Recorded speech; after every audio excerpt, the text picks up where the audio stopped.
नमस्कार. सावित्रीबाई फुले पुणे विद्यापीठाच्या 73व्या वर्धापन दिनानिमित्त उपस्थित आजचे अनेक पुरस्कारार्थी, ज्याच्यामध्ये आपण 9 जणांचा जीवन साधना गौरव पुरस्कार देऊन सन्मान करतोय. त्या व्यतिरिक्त 4 युवा पुरस्कार आहेत आणि उत्कृष्ट शिक्षक, उत्कृष्ट कॉलेज, इतर अनेक पुरस्कार हे आपण या कार्यक्रमामध्ये देणार आहोत. माझ्या भाषणाच्या सुरुवातीलाच आपण ज्यांच्या आठवणीनं कार्यक्रमाची सुरुवात केली अशा भारतरत्न लतादीदी मंगेशकर यांच्या स्मृतीस पवित्र अभिवादन करू आणि त्याचप्रमाणे रमेश देव, अनिल अवचट, सिंधुताई सपकाळ या सर्वांना भावपूर्ण अशी आदरांजली वाहून कार्यक्रमाची माझ्या भाषणाची मी सुरुवात करतोय. 73 वर्ष एखाद्या संस्थेच्या आयुष्यामधल्या हिरकमहोत्सवी वर्षाच्या दृष्टीने चाललेली वाटचाल केवळ 2च वर्ष आपण त्याच्यापासून दूर आहोत. 1949 साली 1947ला भारत स्वतंत्र झाल्यानंतर 2च वर्षांनी मुंबई विद्यापीठाच्या आधिपत्याखाली असलेली अनेक कॉलेजेस आणि अनेक जिल्हे यांचं अलगीकरण करून 10 फेब्रुवारी 1949 साली आपल्या विद्यापीठाची स्थापना झाली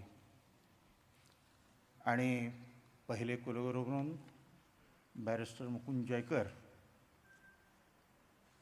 यांच्या मार्गदर्शनाखाली या विद्यापीठाची वाटचाल सुरू झाली.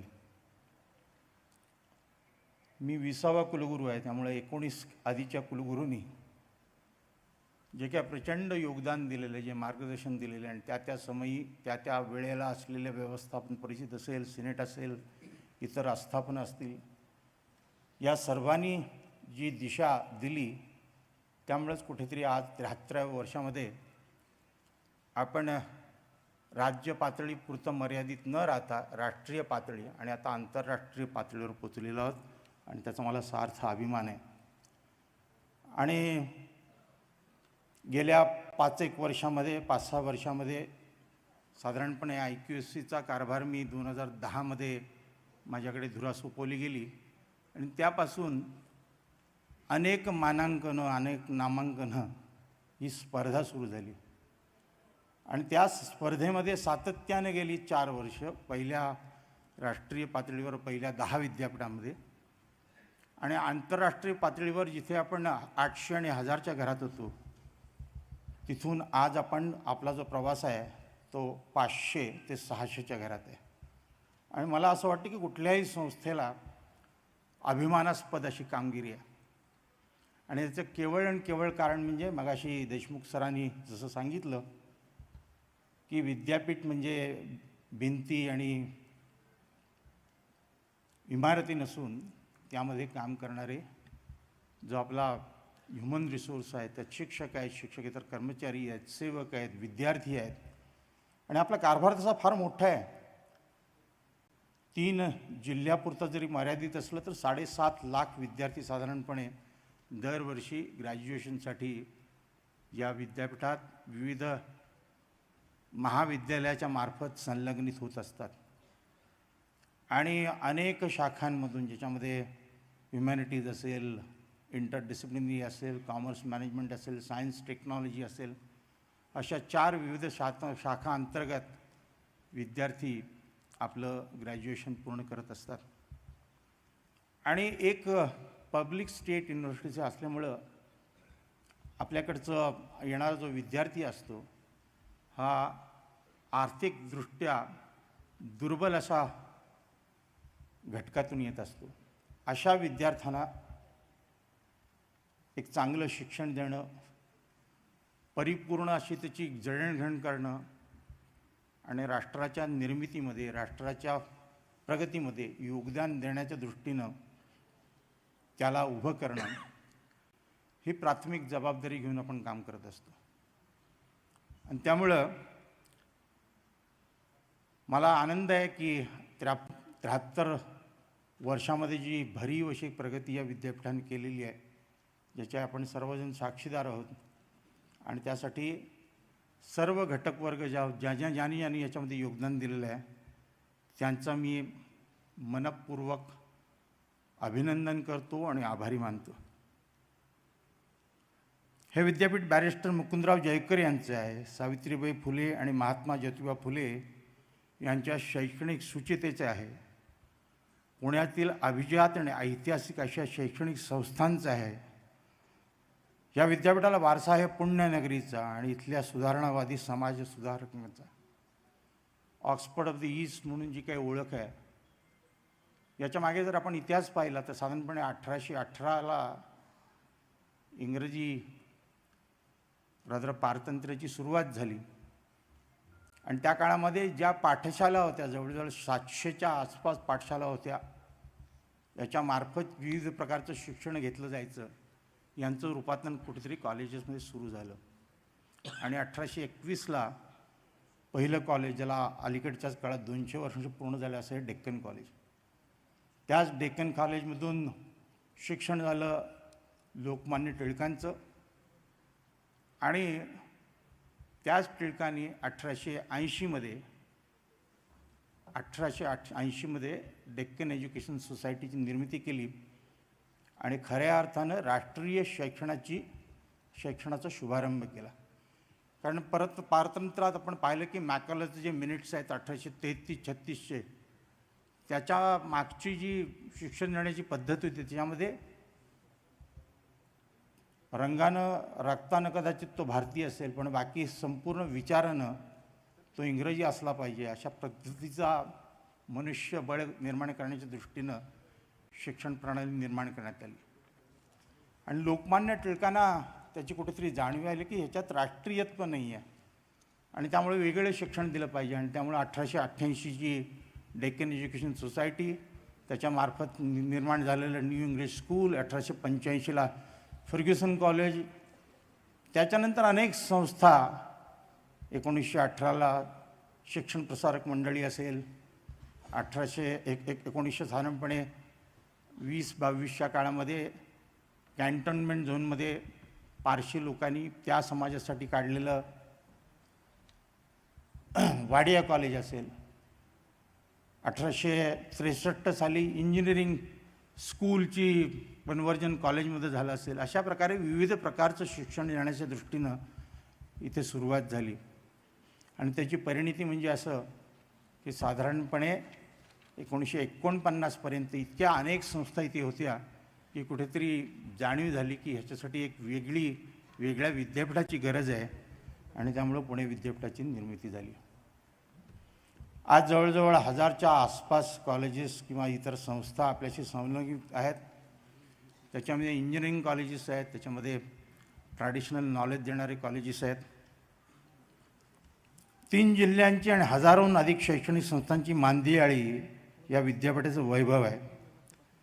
3 जिल्ह्यांची भौगोलिक विभिन्नता, सामाजिक व सांस्कृतिक विविधता हा विद्यापीठाला अधिक बलशाही करते. समाज, शिक्षण, विज्ञान, खेळ, साहित्य, कला, सहकार, संस्कृती, राजकारण, संशोधन या सर्व क्षेत्रात या विद्यापीठाची भरारी नेहमीच गगनचुंबी राहिली आहे. हा विद्यापीठाचा प्रत्येक घटक सह्याद्रीच्या कणखरपणाचे रूप आहे.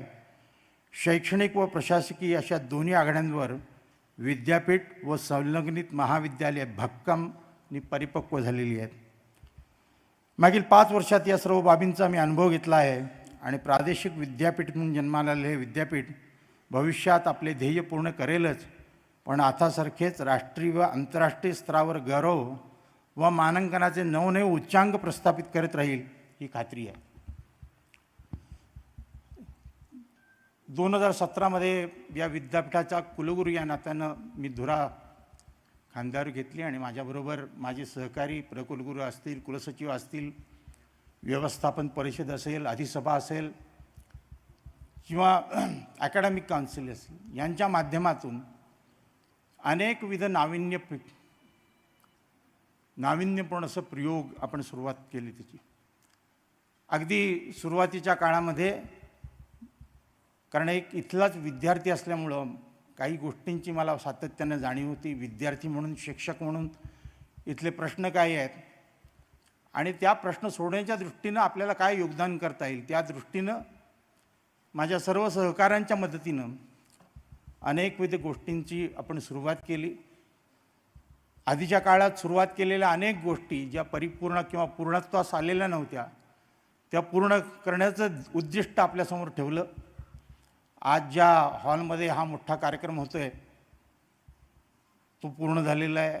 स्पोर्ट्स कॉम्प्लेक्स कंप्लीट झालेला आहे.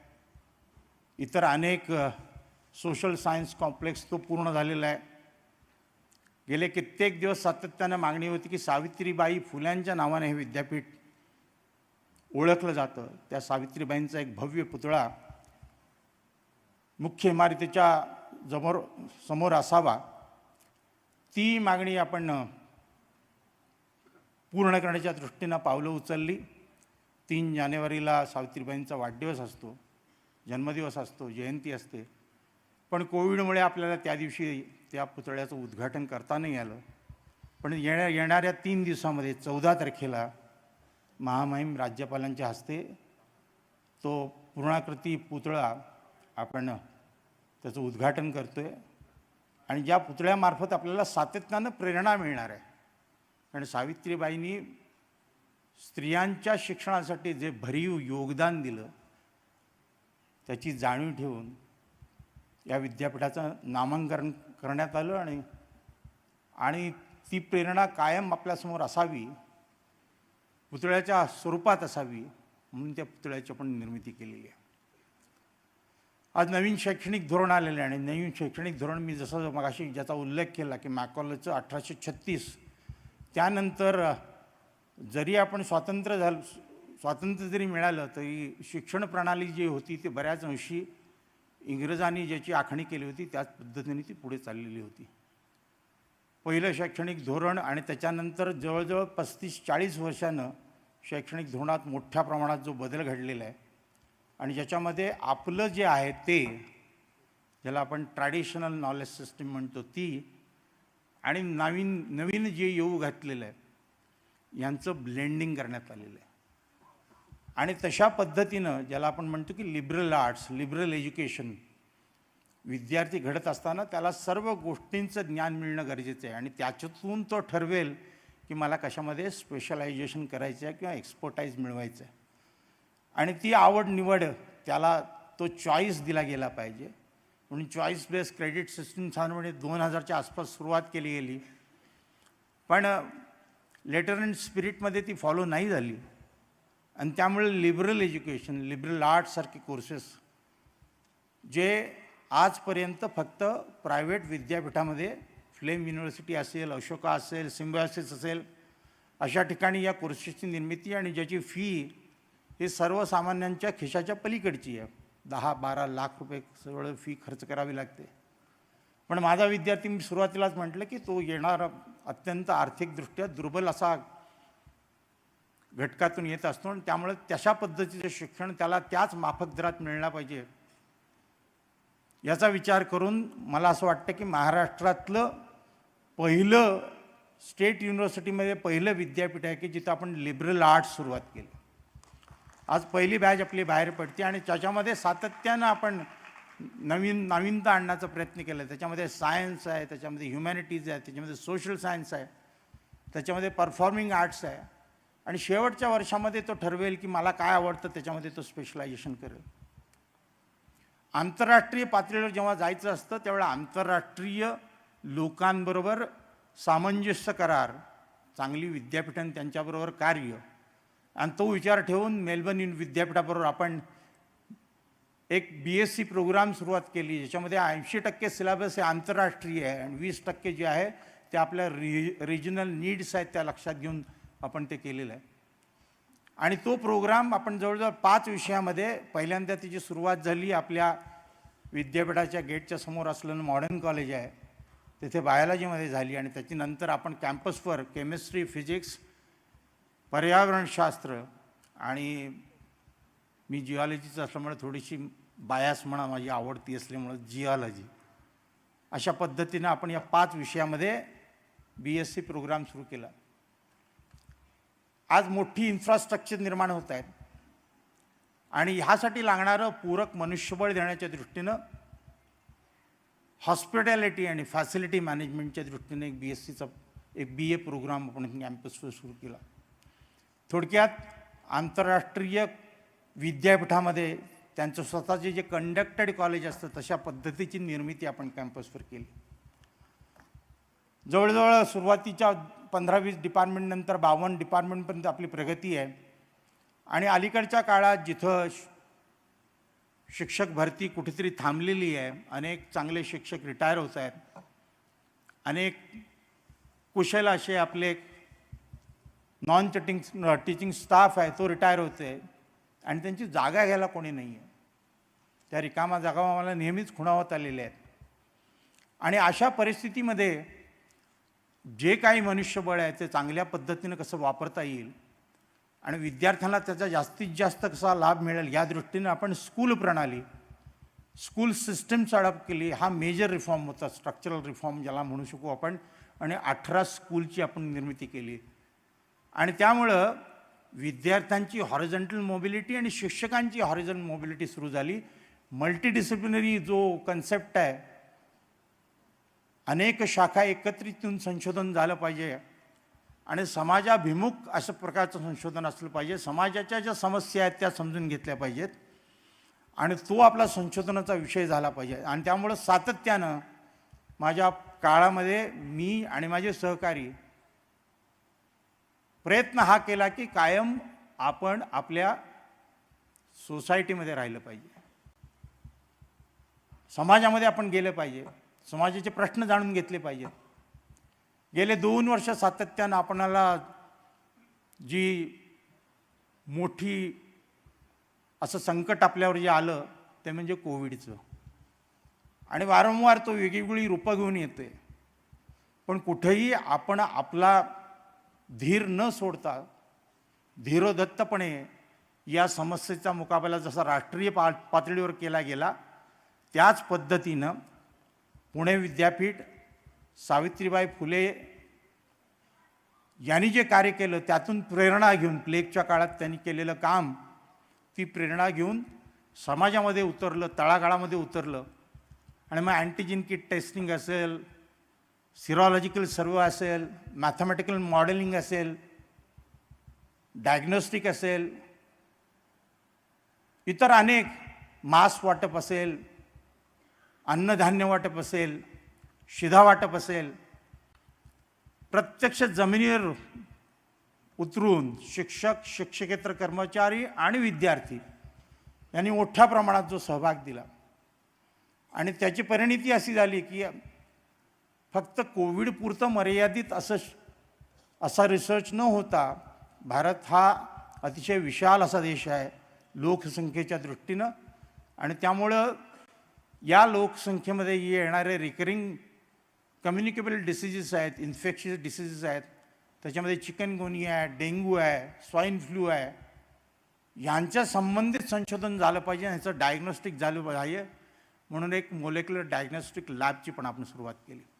मला सांगायला आनंद वाटतो की जेव्हा कोविड सुरुवात झाली त्यावेळेला मी आमच्या शिक्षकांना विचारलं की आपल्याकडे RT-PCR किती आहेत.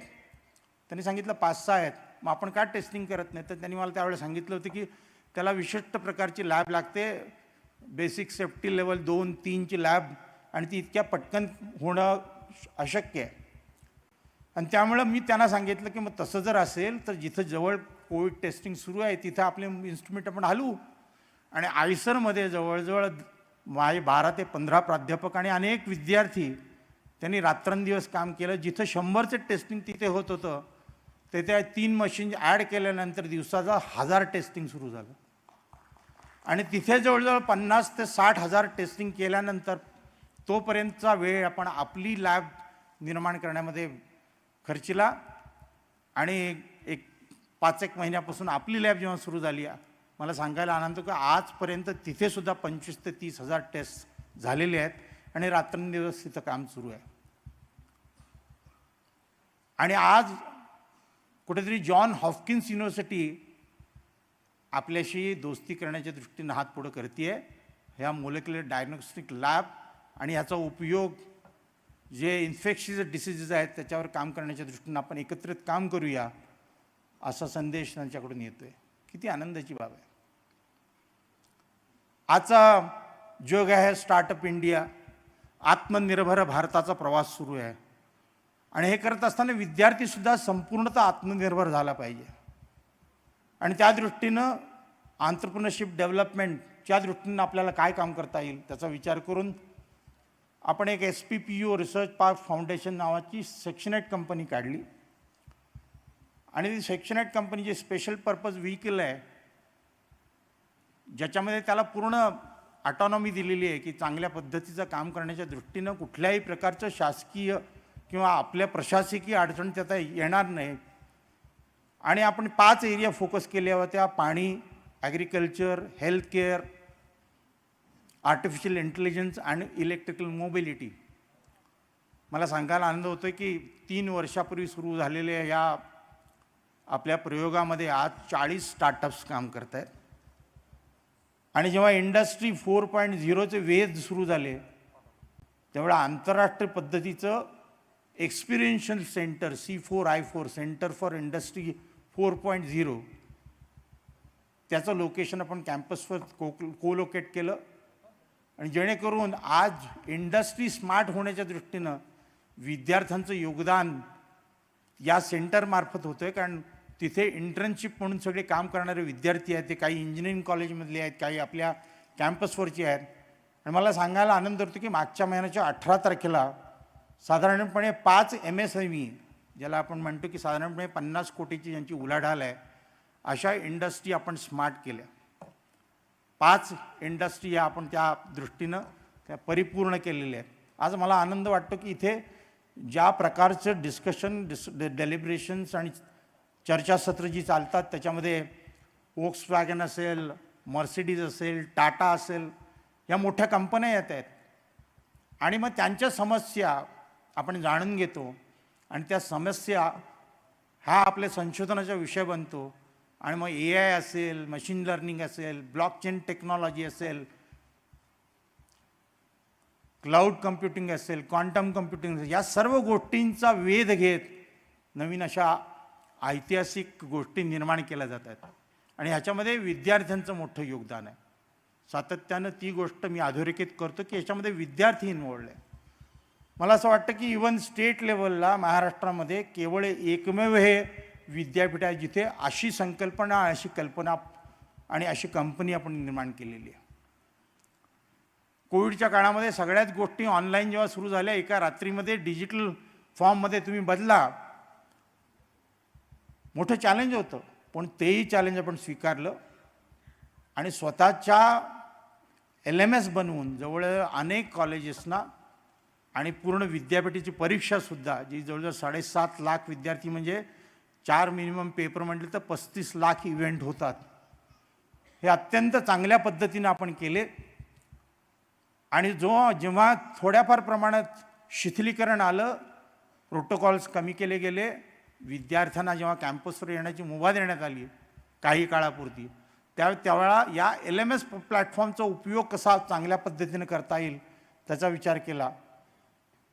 एक तर आपलं सिलेबस जरी डायनॅमिक जरी असलं तर बदलण्याची प्रोसेस ही लेंदी आहे, 2-3 वर्ष लागतात.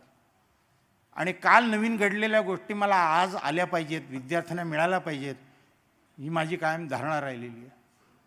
आणि त्यामुळे हार्वर्ड बिझनेस स्कूल असेल, कोर्सेरा असेल, इडेक्स असेल, सिम्पली लर्न असेल, ॲमेझॉन असेल, यांचे सुंदर कोर्सेस जे अत्यंत महाग आहेत, पण माझा व्हॉल्यूम दांडगा आहे. आणि त्यामुळे जेव्हा मी त्यांच्याबरोबर निगोशिएशन केलं की माझी विद्यार्थी संख्या जास्त आहे, जर या किमतीला तुम्ही ते कोर्सेस देऊ शकाल तर माझ्या विद्यार्थ्याला त्याची मदत होईल, तो परिपूर्ण होईल. आणि त्याचा विचार करून ह्या सर्वांना एकत्रित घेऊन आपण जो एक नवीन प्लॅटफॉर्म सुरू केला, डिग्री प्लस, जे सिलेबसमध्ये नाही आहे पण जे तुला तुझी एम्प्लॉयबिलिटी एनहान्स करण्याच्या दृष्टीनं अत्यंत गरजेचे आहे, ते देण्याचा प्रयत्न केला. दीड लाखाचे कोर्सेस जवळजवळ 20 ते 25 हजारामध्ये आज विद्यार्थी शिकत आहेत. मला असं वाटतं की ही एक चांगली मोठी उपलब्धी आहे आपली. स्टार्टअपच्या बाबतीत मगाशी मी सांगत होतो की 3 वर्ष हा प्रयोग केल्यानंतर आम्ही त्यावेळेला जे राष्ट्रीय पातळीवर जे मानांकन असतं त्या स्पर्धेत मुद्दाम उतरलो नाही. मी म्हटलं आपली सुरुवात आहे, 3 वर्ष आपण याच्यावर काम करू, मॅच्युअर होऊ आणि मग आपण पुढे जाऊ. डॉक्टर अपूर्वा पालकर असतील, आमचे अरविंद शाळीग्राम असतील, इतर अनेक शिक्षक जे त्याचे संलग्नित आहेत, त्या सर्वांनी सातत्याने मेहनत घेतली आणि मागच्या वर्षीच्या जेव्हा राष्ट्रीय मानांकनामध्ये आम्ही भाग घेतला तेव्हा पण स्टार्टअपच्या दृष्टीने, इनोव्हेशनच्या दृष्टीनं सुद्धा जे मानांकन दिलं गेलं, जे जाहीर केलं गेलं राष्ट्रीय पातळीवर, आपण टेक्निकल युनिव्हर्सिटी नसतानासुद्धा पहिल्या 10मध्ये 8व्या नंबर आपल्याला मिळाला. अटल रँकिंग ज्याला आपण म्हणतो. आणि केवढी मोठी उपलब्धी आहे ती. आणि ह्याचं श्रेय जे बूट कॅम्प्स घेतले जाते, जे हॅकॅथॉन आहे, ज्याच्या प्रकारचं मार्गदर्शन दिलं जातं, मेंटॉरिंग केलं जातं, ज्या फॅसिलिटीज क्रिएट केलेल्या आहेत कॅम्पसवर, तो आपण विद्यार्थ्यांना दिलेला आहे. विद्यार्थ्यांचं नुसतं हँड होल्डिंग नाही आहे, तर त्यांना लागणारं फायनान्स प्रोव्हाइड करतो. एखादं प्रोटोटाईप डेव्हलप झाल्यानंतर तर स्केलअप करण्याच्या दृष्टीनं त्याला इंडस्ट्री पार्टनर आपण शोधून देतो. आणि अशा प्रकारची एक इकोसिस्टम या कॅम्पसवर माझ्या मते आपण चांगल्या पद्धतीने निर्माण करू शकलो, ही मला असं वाटतं की एक उपलब्धीच आहे. अनेकविध नवीन कोर्सेस, अनेकविध नवीन प्रयोग सातत्यानं आपण करत आलेलो आहे. सायन्स पार्क ज्याच्या माध्यमातून लहान मुलांच्यामध्ये शास्त्रामध्ये गोडी निर्माण व्हावी. एक वेळेला असं झालं होतं की टेक्निकल कोर्सेससाठी जास्तीत जास्त विद्यार्थी जात होते, इंजिनिअरिंगकडे जात होते. आणि त्यामुळे राष्ट्रीय पातळीवर सुद्धा इन्स्पायरसारखा प्रोग्राम असेल तर त्याला गती देण्याच्या दृष्टीनं आपण सायन्स पार्कची निर्मिती केली आणि लहान मुलांना शास्त्राची गोडी आणि त्याच्यामागचं प्रिन्सिपल कळवण्याच्या दृष्टीनं छोटी खेळण्याच्या माध्यमातून शिकण्याची प्रक्रिया आपण सुरू केली. आणि अनेक कॅम्प्स आपण त्याचे घेतलेले आहेत. आणि हे करत असताना सातत्यानं कुठेतरी जाणवत होतं की गणित ह्या विषयामध्ये विद्यार्थी कमी पडतो आहे आणि पुढचा येणारा जो काळ आहे हा गणिताचा आहे. कारण आज आर्टिफिशियल इंटेलिजन्स असेल, मशीन लर्निंग असेल, ह्याच्यासाठी जर अल्गोरिथम लिहावं लागतं, त्यामध्ये तो गणितामध्ये परिपूर्ण असला पाहिजे. आणि मला संधी उपलब्ध झाली पंतप्रधानांच्या ऑफिसमधून त्यांचे जे प्रिन्सिपल सायंटिफिक ॲडवायझर आहेत विजय राघवन, त्यांच्या माध्यमातून मला एक फोन आला. त्यांच्या पातळीवर त्यांनी विचार केला की गणितामध्ये एक एक्सपिरियन्शियल सेंटर, म्युझियम जे अत्यंत डायनॅमिक असेल, गेमॉलॉजी आणि इतर गोष्टींचा उपयोग करून विद्यार्थ्यांमध्ये गणित रुजवण्याच्या दृष्टीनं एक प्रयत्न आपण करू. आणि असा एक प्रयत्न अमेरिकेमध्ये केला गेलेला आहे. मंजुळ भार्गव म्हणून जे आपलेच भारतीय आहेत, त्यांनी तशा प्रकारची लॅब, तशा प्रकारचं म्युझियम तिथे निर्माण केलेलं आहे. त्याची चर्चा त्या कार्यालयामध्ये झाली. आणि मला सांगायला अभिमान वाटतो की महाराष्ट्रामध्ये आणि विशेषतः भारतामध्ये आणि विशेषतः महाराष्ट्रामध्ये एकमेव विद्यापीठ हे परिपूर्णतेकडे नेऊ शकेल, हा जेव्हा त्यांनी विचार केला तेव्हा पुन्हा विद्यापीठाची निवड झाली. आणि गेले जवळजवळ 2 आठवडे मला सांगायला आनंद वाटतो की आपले भारत फोर्सचे बाबा कल्याणी आहेत, त्यांनी याच्या मागचा लागणारा संपूर्ण खर्च आणि हे सस्टेनेबल होण्याच्या दृष्टीनं आपण काय करू शकू या दृष्टीनं आपल्याला मदत करण्याचं ठरवलेलं आहे. आणि तसं जवळजवळ 2-3 मीटिंगमध्ये आपण मान्य केलेलं. येणाऱ्या काही काळामध्ये गणित या विषयामध्ये सुद्धा अशाच प्रकारचं एक एक्सपिरियन्शियल सेंटर आपण कॅम्पसवर सुरू करतोय. अनेक गोष्टी आहेत, अनेक चांगल्या गोष्टी आहेत आणि त्याचा उपयोग समाजाला होतोय. आणि इथून जो विद्यार्थी घडतोय हा विद्यार्थी भारत आत्मनिर्भर बनण्याच्या दृष्टीनं त्याच्यामध्ये सातत्याने योगदान देईल, ही आशा मनीषा मनात ठेवून आपण सर्वजण काम करत आहात. आणि हे करत असताना कॉलेजच्या लेवलला सुद्धा अनेक प्रयोग होत आहेत. आज इनोव्हेशन काउन्सिल मला वाटतं 400 कॉलेजेसमध्ये प्रस्थापित केले गेलेले आहेत. आणि आपण जे करतो ते फक्त कॅम्पसपुरतं मर्यादित नसतं. माझा विचार नेहमी असतो की सातत्यानं वेध असतो की इतर 3 जिल्ह्यांचा, पुणे, नाशिक, नगर आणि त्याच्याही पलीकडे महाराष्ट्राचा, त्याच्याही पलीकडे राष्ट्राचा, आणि त्या दृष्टीनं सातत्यानं जो प्रयोग असतो की जास्तीत जास्त संस्थांशी आपण सामंजस्य करार केले पाहिजेत आणि त्यांना आपल्याबरोबर घेतलं पाहिजे. जिथे जातो तिथं तोच विचार असतो. एक उदाहरण म्हणून सांगतो की राजा केळकर म्युझियम आपल्याला सगळ्यांनाच माहिती आहे. कोविडच्या काळामध्ये जेव्हा संपूर्ण लॉकडाऊन आहे, कोणी जात नाही आहे तिथं, त्यांच्या उत्पन्नामध्ये अत्यंत घट झाली, म्युझियम चालवणं त्यांना अशक्य झालं आणि ते ग्रस्त माझ्याकडे नेहमी यायचे माझी एक सही घ्यायला. मी विचारलं माझी सही काय घेता, तर कुलगुरू या नात्यानं त्याची जी काय बॉडी आहे त्या बॉडीवर कुलगुरू नात्यानं तुम्ही तिथे असता. मी म्हटलं अरे पण एवढ्यापुरतं मर्यादित न ठेवता त्याचं आपण डिपार्टमेंट बनवू, डिपार्टमेंट ऑफ म्युझियमॉलॉजी करू आपण आणि कॉन्झर्वेशनमधल्या म्युझियम कॉन्झर्वेशन, म्युझियमच्या प्रिझर्वेशनच्या दृष्टीने जे काही छोटे कोर्सेस ते सुरू करू. तोही MOU आपण साईन केलेला आहे. तोही त्याच्याबरोबरचं सामंजस्य करार आपण अलीकडच्याच काळात केलेला आहे. कॅम्पसवर 4 ज्या राष्ट्रीय संस्था होत्या, NCCS असेल, GMRT असेल, आयुका असेल, CDAC असेल, या सर्वांचं कन्सोर्शियम करून प्रत्येकाबरोबर काही ना काहीतरी आपण केलं पाहिजे. फिजिक्स आणि ॲस्ट्रोफिजिक्स मास्टरचा कोर्स आपण आयुकामध्ये बरोबर करतो आहे, कारण लायगोसारखा आंतरराष्ट्रीय प्रोजेक्ट इथे बनतो आहे. त्याला लागणारं जे मनुष्यबळ आहे ते निर्माण करायचं असेल तर आपण एकत्रित काम केलं पाहिजे आणि तो कोर्स आपण सुरू केलेला आहे. NCCS बरोबर आपण कॅन्सरसारख्या दुर्धर अशा रोगावर एकत्रित संशोधन करतो आहे. CDAC बरोबर centre for excellence in data science त्याची निर्मिती मोठ्या प्रमाणात पण केलेली आहे आणि अत्यंत दुर्बल अशा विद्यार्थ्यांना, दुर्बल म्हणजे ज्यांचं अर्थार्जन किंवा ज्यांची आर्थिक स्थिती अत्यंत गरिबीची आहे अशा विद्यार्थ्यांना आपण जास्त करून प्राधान्य देतो आहे आणि त्यांना डेटा सायन्सचं आपण त्याच्यातून मार्गदर्शन करतो आहे. एक संस्था राहून गेली होती जी थोडीशी परिघाच्या बाहेर आहे, त्याची एंट्री बाहेरच्या बाजूने आहे. वॅमनिकॉन म्हणून शेजारी एक मोठी संस्था आहे. 2 दिवसापूर्वी त्यांच्याबरोबरही सहकार्याचं आपण करार केलेला आहे आणि ज्याच्यामध्ये सहकार क्षेत्रामध्ये चांगले विद्यार्थी, सहकारमधला डेटा, त्याचा ॲनालिटिक्स, त्या दृष्टीनं आपण काम करण्याच्या दृष्टीनं सुरुवात केलेली आहे. मला असं वाटतं की प्रत्येक वेळेला जेव्हा समाजामध्ये आपण गेलेलो आहे तेव्हा समाजानं आपल्याला अनेक रिसर्च प्रॉब्लेम दिलेले आहेत, संशोधनाचे विषय दिलेले आहेत आणि मला असं वाटतं की त्याच्यावर काम करणं सातत्यानं आणि त्यांच्या गरजा आणि त्यांच्या समस्यांना कुठेतरी त्या रिझॉल्व करणं या दृष्टीनं आपला प्रयत्न आहे. इलेक्ट्रिकल मोबिलिटीमध्ये आपण जो डिप्लोमा कोर्स सुरू केला, पोस्ट ग्रॅज्युएट डिप्लोमा 3च ठिकाणी सुरू केला. कॅम्पसवर आहे, कमिन्सला आहे आणि कॉलेज ऑफ इंजिनिअरिंगमध्ये आहे. कारण क्लायमेट इमर्जन्सी, ग्लोबल वॉर्मिंग ही जी आंतरराष्ट्रीय समस्या आहे जी आपण सातत्यानं अनुभवतो आहे, आपला पडणारा पाऊस असेल, थंडीचा जो काळ आहे तो अचानक वाढला गेलेला आहे, अकाळी पाऊस, अनेक समस्या आपण सारख्या ज्या पाहतोय, ज्याचं कारण आहे की हे ग्लोबल वॉर्मिंग, क्लायमेट इमर्जन्सी, ज्याच्यामध्ये आपलं कॉन्ट्रीब्युशन देश या नात्यानं अत्यंत नगण्य आहे. हे सगळे जे पाप आहे हे आपल्याला सगळ्यांना माहिती आहे की या वेस्टर्न कंट्रीज आहेत, युरोपियन कंट्रीज आहेत, त्यांच्या डेव्हलपमेंटमध्ये त्यांनी जे काही फॉसिल फ्युएल मोठ्या प्रमाणात जाळलं त्यामुळं झालेला हा आघात आहे.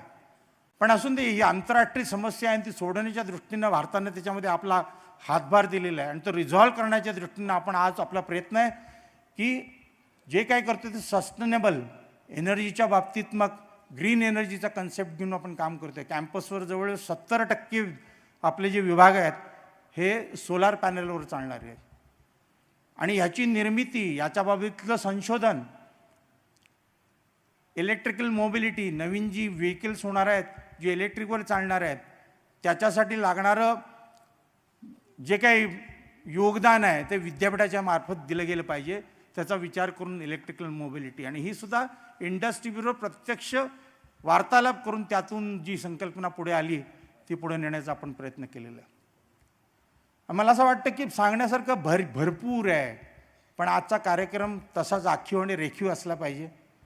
आज आपण एक सातत्याने एक गोष्ट कायम ठेवलेली आहे की समाजामध्ये विविध क्षेत्रात काम करणारे जे लोक आहेत, मग सामाजिक क्षेत्र असेल, सहकार क्षेत्र असेल, कला क्षेत्र असेल, क्रीडा क्षेत्र असेल, बँकिंग असेल, अशा 9 धुरिणींना आज आपण सन्मानित करतो आहे, ज्याच्यामध्ये भरीव असं सहकारामध्ये काम करणारे राधाकृष्णजी विखे पाटील असतील, आयुर्वेदामध्ये अत्यंत उत्कृष्ट गेले 10 पिढ्या काम करणारे आमचे आयुर्वेदाचार्य सरदेशमुख असतील, जे या कार्यक्रमाचं कंपेअरिंग करतायत, ते आमचे आनंद देशमुख जे 35 वर्ष गेले जवळजवळ आपला जो महोत्सव, संगीत महोत्सव पुण्यामध्ये होतो भीमसेन जोशींच्या नावानं, त्याचं पारिपत्य ते करत असतात आणि विद्यापीठाच्या प्रत्येक कार्यक्रमाचं आणि आपल्या विद्याविण्याचे प्रमुख.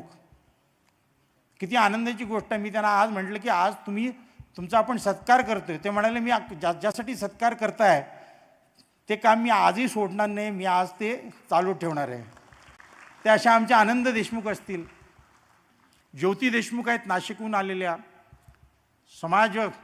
समाजामध्ये जाऊन लोकांसाठी विद्यार्थ्यांसाठी काम मोठ्या प्रमाणात करतायत. आमच्या भारती ठाकूर आहेत, ज्या नाशिकच्या आहेत पण काम करतायत.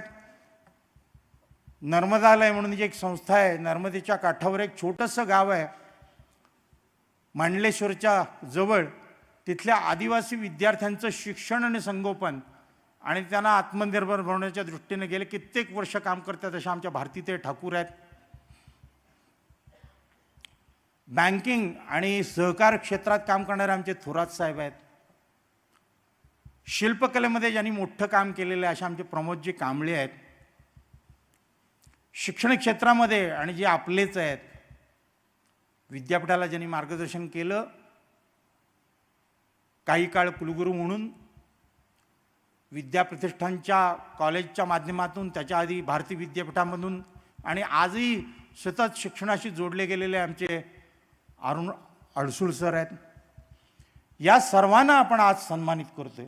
गोसावी सर आहेत नाशिकचे, जे जवळजवळ ह्याच्यामधले अत्यंत वरिष्ठ, 80 वर्ष, जवळजवळ 85 वर्ष आणि त्यातली 60 वर्ष पूर्ण शिक्षण क्षेत्राशी जोडलेले गोखले सोसायटी जी आहे नाशिकमध्ये, तिथे कार्य करणारे आमचे गोसावी सर आहेत.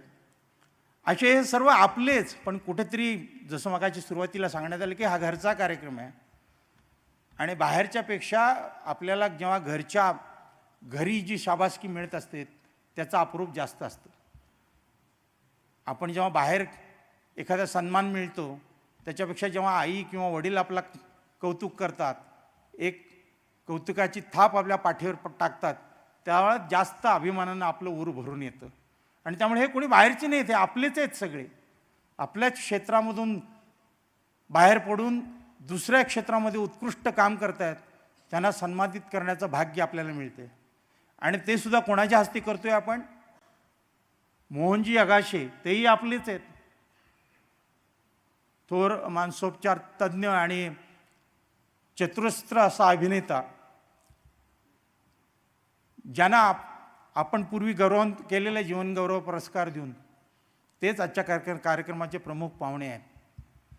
आणि केवळ 2 दिवसापूर्वी, म्हणजे हे आपले पण असतं, 2 दिवसापूर्वी मी त्यांना सांगितलं की कारण मध्यंतरी सुट्ट्या आल्या आणि कार्यक्रमची रूपरेषा ठरवत असताना वेळ चालला होता, पण एक फोन केल्यानंतर मोहनजींनी सांगितलं, आपलंच आहे, आजपर्यंत तुम्ही बोललं नाहीत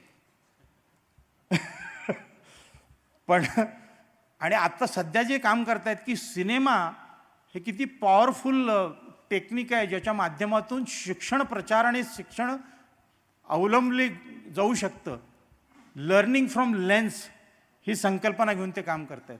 त्यामुळे शिक्षणामध्ये सुद्धा त्यांचं योगदान आहे आणि मला ते आवडतं आहे. म्हणजे मी आज कबूल केलेलं आहे त्यांना की ह्या कार्यक्रमानंतर जर त्यांना वेळ असेल तर मी 1 तासभर ही संकल्पना समजून घेणार आहे. कारण आपल्याकडे EMRC असेल, आपल्याकडे आपला स्टुडिओ असेल, आपलं कम्युनिकेशन मीडिया डिपार्टमेंट असेल, त्यांच्या माध्यमातून हा जो नवीन कल्पना आहे ती समजून घेऊन ती राबवण्याच्या दृष्टीने आपल्याला एकत्रित काय काम करता येईल हे समजून घेण्यात येईल. तर असे प्रथितयश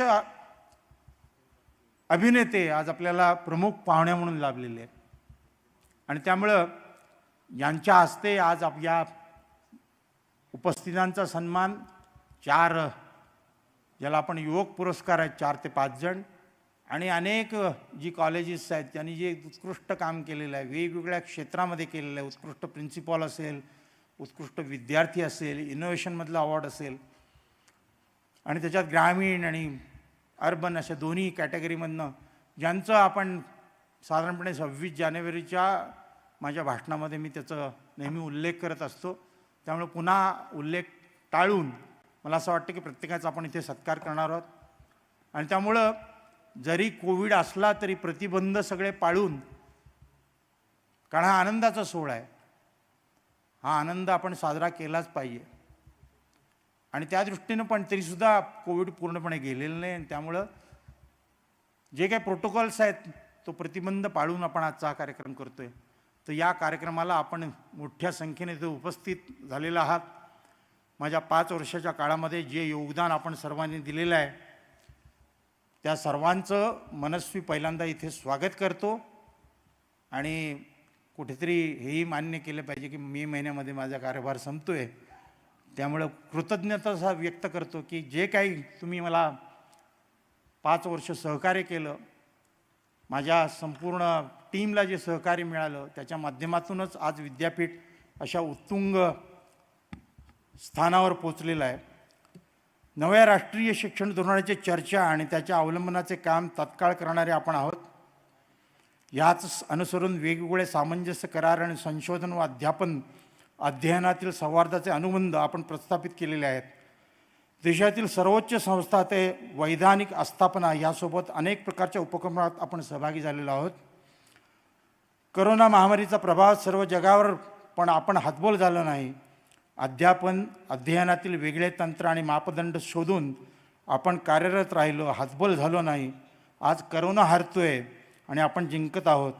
नवी पहाट होती आहे. महाविद्यालय व विद्यापीठात पुन्हा विद्यार्थी येतील. 1 फेब्रुवारीपासून आपण फिजिकल पद्धतीनं गोष्टी सुरू करतो आहे. शिक्षणाची गंगा अशीच वाहत राहील. पुन्हा संकटे येतील, पण पुन्हा आपणच जिंकू आणि नवे मापदंड प्रस्थापित करू. उसूलों पे जहाँ आँच आए टकराना जरूरी है. जो जिंदा हो तो फिर जिंदा नजर आना जरूरी है. नई उम्रों की खुदमुख्तारियों को कौन समझाए. कहाँ से बच के चलना है, कहाँ जाना जरूरी है. थके हारे परिंदे जब बसेरे के लिए लौटे, सलीकामंद शाखों का लचक जाना जरूरी है. हे विद्यापीठ आपणा सर्वांचे आहे. पुढील 2 वर्षात अमृत महोत्सव वाटण्याची तयारी करूया. मागील 5 वर्षातील महत्त्वाचे प्रकल्प आणि धोरणात्मक निर्णय आपल्या सर्वांनाच एका उंचीवर नेतील अशी मला खात्री आहे. प्रकल्परत राहूया, संकल्परत राहूया. पुन्हा एकदा आपणा सर्वांना मनपूर्वक शुभेच्छा. धन्यवाद.